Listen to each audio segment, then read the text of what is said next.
सरकार को दे रहा हूँ कि आप ये समझ लें, इतनी सिक्योरिटी अगर गलवान की घाटी में करी होती तो चाइना वहाँ गांव के गांव नहीं बसा पाता। चाइना ने वहाँ गांव के गांव बसा लिए हैं। और हमें ये बहुत सोचने की जरूरत है कि हम कर क्या रहे हैं। इतनी बैरिकेडिंग कहीं भी किसी भी बॉर्डर पे अवेलेबल नहीं है। आप देखिए रोड पे अगर किसी को इमरजेंसी हो जाए, ये हमारे अब जो लोकल भाई हैं जो हरियाणा से दिल्ली उपचार के लिए जाते हैं, इलाज के लिए जाते हैं, तो कम से कम मानवता इतने रखिए कि यहाँ से एम्बुलेंस निकल जाए, फायर ब्रिगेड निकल जाए। जो इसेंशियल हैं, जो बहुत ज़रूरी चीज़ें हैं राशन के, ये नेट बंद कर देना, पानी बंद कर देना, ये अच्छे राजा की निशानी नहीं है। इलेक्शन होता है उससे पहले झगड़े हो जाते हैं। जैसे पुलवामा अटैक हुआ, भारतीय सेना मेरी सेना है, नरेंद्र मोदी मेरा प्रधानमंत्री है, मेरे देश का गौरव है। मैं उसकी बुराई नहीं करना चाहता हूँ, बस मैं ये चाहता हूँ कि जो आपने नीतियाँ लागू करी वो उनके मैं खिलाफ हूँ। उनसे देश का कोई भला नहीं हो रहा है।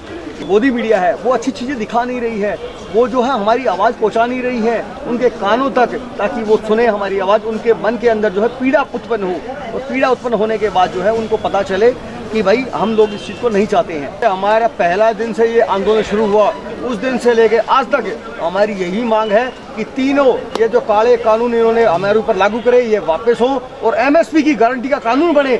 उसी के ऊपर ये 73 दिन का धरना चल चुका है और ये आंदोलन का रूप है। और अभी हम टिकरी बॉर्डर पे डटे हुए हैं।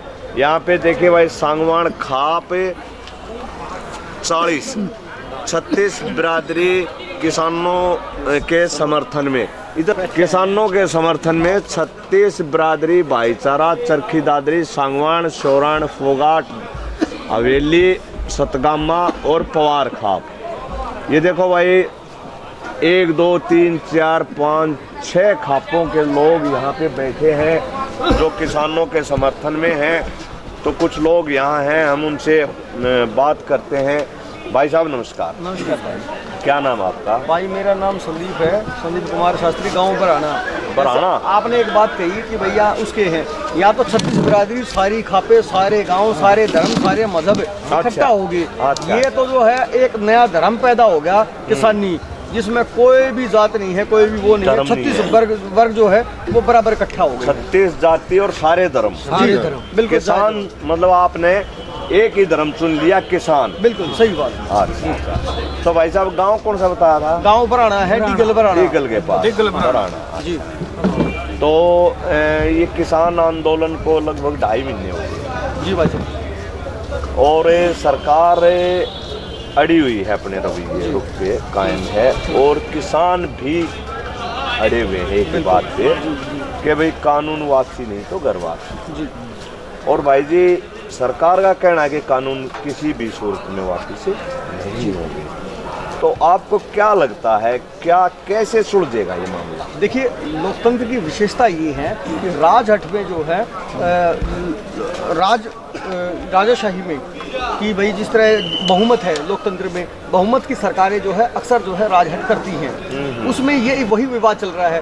सरकार को जो बीजेपी की सरकार है उसके मैं आपको बता दूं कि पिछले जितने भी फैसले रहे, मैं बल्कि भारतीय किसान मजदूर संयुक्त यूनियन का जो है युवा अध्यक्ष भी हूँ। BMS जी। मैं आपको तो फिर भाजपा का संगठन है? नहीं, भारतीय किसान मजदूर संयुक्त यूनियन, जो कि बाबा महेंद्र सिंह टिकैत के साथी राजवीर सिंह मेरे अध्यक्ष मुंडेत, उनके द्वारा चलाया गया था। और मैं उसका जो है युवा महासचिव भी हूँ, पहले अध्यक्ष था। आप युवा महासचिव हैं हरियाणा के? नहीं, राष्ट्रीय स्तर पर। राष्ट्रीय। अच्छा। और राष्ट्रीय अध्यक्ष कौन है इसके? राष्ट्रीय अध्यक्ष जो है राजवीर सिंह मुंडेत हैं, जो सिंह मुंडेत जी। मैं आपको जो आपने सवाल पूछा उसका मैं जवाब आपको दे देता हूँ कि आप ये समझिए कि जितनी भी सरकार की पॉलिसीज रही, सरकार के पास कोई भी ऐसा तर्क नहीं है कि सरकार जो हमें कम्पीट कर पाए।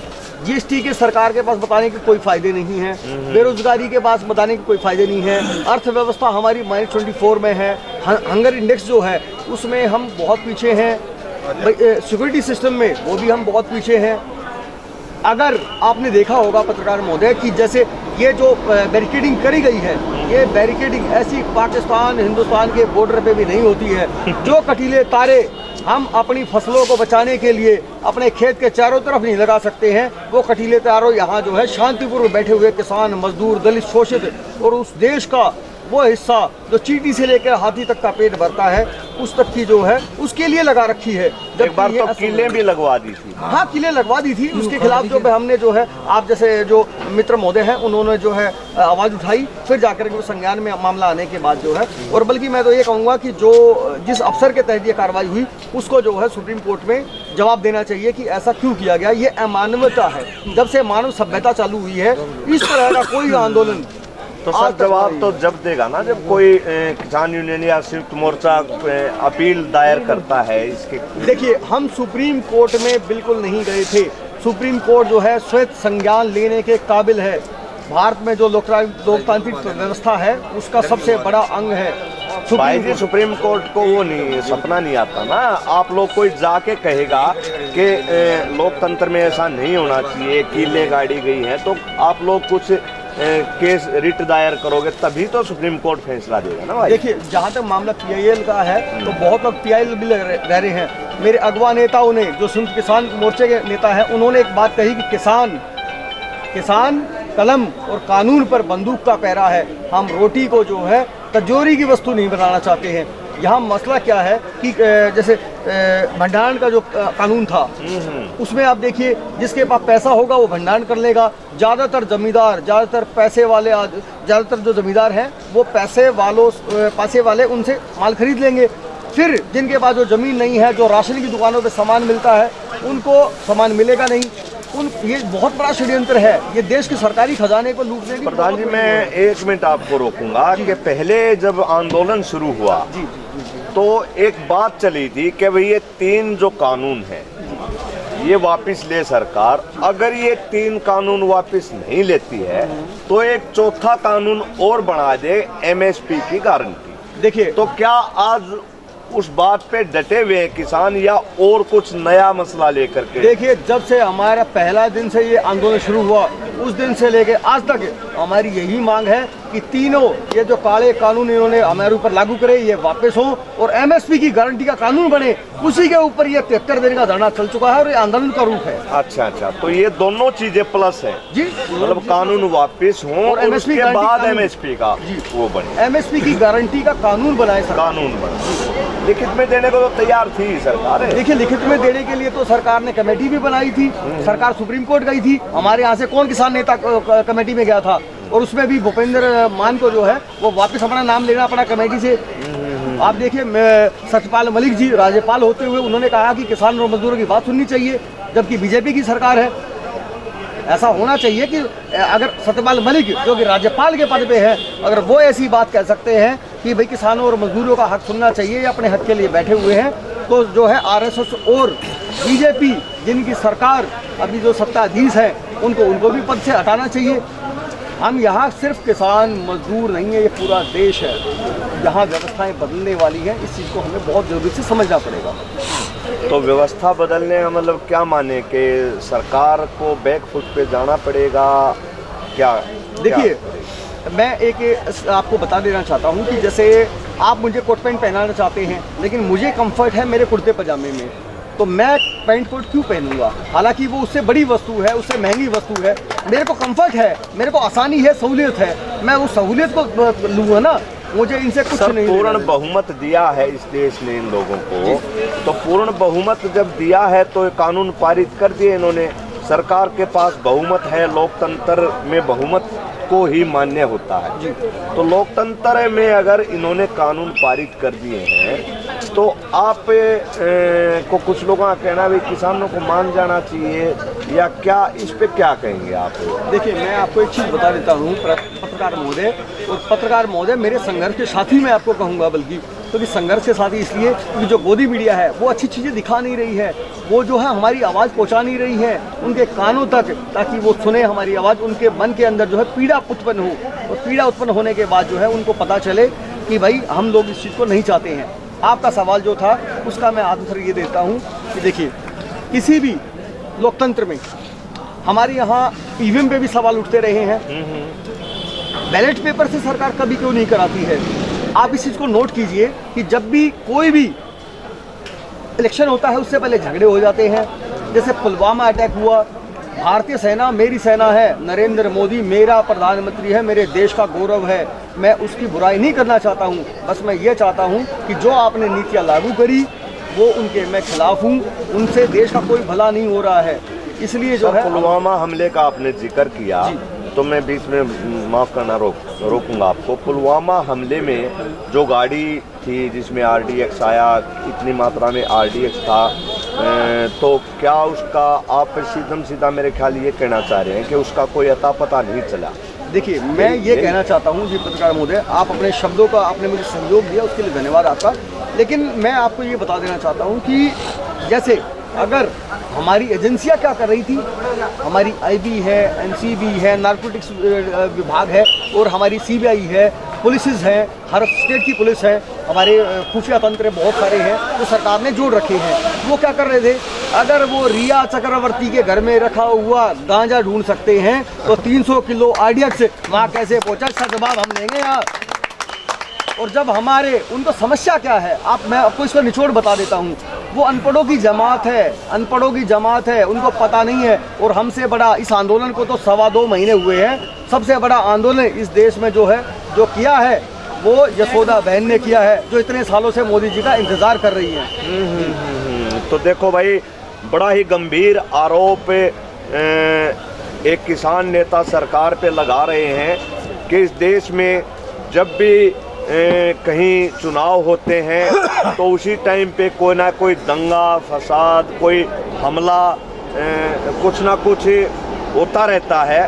तो ऐसा क्यों हुआ? पुलवामा का इन्होंने उदाहरण दिया कि पुलवामा में जो घटना हुई वो इनका सीधा कहना है कि वो कहीं ना कहीं साजिश के तहत हुई थी। पत्रकार महोदय, बिल्कुल ये साजिश के खिलाफ थी। संशय ऐसे उठते रही हैं। आप ये देखिए कि इतनी बैरिकेडिंग कहीं भी किसी भी बॉर्डर पे अवेलेबल नहीं है। आप देखिए रोड पे अगर किसी को इमरजेंसी हो जाए, ये हमारे अब जो लोकल भाई हैं जो हरियाणा से दिल्ली उपचार के लिए जाते हैं, इलाज के लिए जाते हैं, तो कम से कम मानवता इतने रखिए कि यहाँ से एम्बुलेंस निकल जाए, फायर ब्रिगेड निकल जाए। जो इसेंशियल हैं, जो बहुत ज़रूरी चीज़ें हैं राशन के, ये नेट बंद कर देना, पानी बंद कर देना, ये अच्छे राजा की निशानी नहीं है जी। तो आपका ये कहना है कि इतने बंदोबस्त सीमा पे भी नहीं है जितने बंदोबस्त किसानों को अपने देश में घुसने के लिए किए हैं सरकार? देखिए, दिल्ली मेरी राजधानी है, मेरा निवास स्थान दिल्ली है, मेरा पैतृक गांव कुछ हो सकता है। हम रोजी रोटी की तलाश में है, जो है दिल्ली आ गए, हम नहीं तो हमारे पिताजी आ गए रोजी रोटी की तलाश में। अगर मैं आपको बहुत कड़ी चेतावनी दे रहा हूं, ताकि सरकार को दे रहा हूं कि आप ये समझ लें, इतनी सिक्योरिटी अगर गलवान की घाटी में करी होती तो चाइना वहाँ गांव के गांव नहीं बसा पाता। चाइना ने वहाँ गांव के गांव बसा लिए हैं। और हमें ये बहुत सोचने की जरूरत है कि हम कर क्या रहे हैं। हम शांतिपूर्ण तरीके से बैठे हैं, कभी खालिस्तानी बोला, कभी पाकिस्तानी बोला, कभी विदेशों से फंडिंग हो रही है। मैं संदीप कुमार शास्त्री के नाम से विश्व प्रसिद्ध आदमी हूँ, और मैं आपको बता देना चाहता हूँ इस बात का, मेरे पास 1 गज भी ज़मीन नहीं है, 1 गज भी। और मैं दलित का बच्चा हूँ। मैंने अपनी दुकान 10 लाख की दुकान कबाड़ी के भाव बेच के आंदोलन में लगा दिया। आप समझिए, यहाँ भावनाएं जो है बहुत अंदर तक घुसी हुई है। ये जमीन का मामला नहीं है, जमीन का मामला है। ये जमीन का मामला नहीं। शास्त्री जी का जुनून, उनका त्याग कह सकते हैं हम, कि अपनी 10 लाख रुपए की दुकान बेच करके, और ये किसानों के आंदोलन में जबकि 1 इंच ज़मीन भी नहीं है, फिर भी अपने देश के अन्नदाता, अब इस देश के कमेरा वर्ग के समर्थन में यहाँ बैठे हैं। तो सर, आपका क्या मानना, संयुक्त मोर्चा अभी आगे की क्या रणनीति है, आप बताएंगे कुछ? देखिए, वो हम लगातार मीटिंगें करते रहती हैं, नई नई चर्चाएं, जैसे सरकार प्रोपेगेंडा फैलाती है, हम उसके तोड़ निकालते हैं। पहले क्या होता था कि हमारे लोग भोले थे। मैं एक हमारे मित्र जो मेरे से डायरेक्ट संवाद में भी हैं, और डायरेक्ट जो है मेरे से उनकी बैरकसी भी हो गई है लगभग। अच्छा। मेरे प्यारे मित्र जो है दुष्यंत चौटाला, हरियाणा के उप मुख्यमंत्री, मैंने सिर्फ उनको ये कहा था कि मैंने जो आपको वोट दिए थे, हमने जो आपको वोट दिए थे, वो दिए थे बीजेपी के विरोध में। हमने आपके दादा को, हमारे किसान वर्ग ने भगवान माना था, देवी लाल को, उनके परदादा देवी लाल को हमने जो है भगवान माना था। उनके दादा को हमने मुख्यमंत्री बनाया कईयों बार और सिक्का चलता था ओम प्रकाश चौटाला का। उनके पिता अभय चौटाला, अजय चौटाला, दोनों को, चाचा और इनके पिता को, दोनों को हमने जो है अपने सर माथे रखा। लेकिन चौथी पीढ़ी में बताते हैं कि या तो विनाश हो जाता है या आदमी पार उतर जाता है। उसका नाम दुष्यंत चौटाला नहीं, वो एक दुष्ट है। दुष्ट एक दिन हमने इंटरव्यू किया था रवि आज़ाद जी का, उन्होंने भी दुष्यंत के ऊपर काफ़ी बरसे थे। उन्होंने कहा था कि दुष्यंत, मैंने एक सवाल उनसे पूछा था दुष्यंत जी के बारे में, उन्होंने कहा था कि दुष्यंत चौटाला चौधरी देवीलाल का हत्यारा है, उनके जो विचारधारा है उसकी हत्या की है दुष्यंत ने।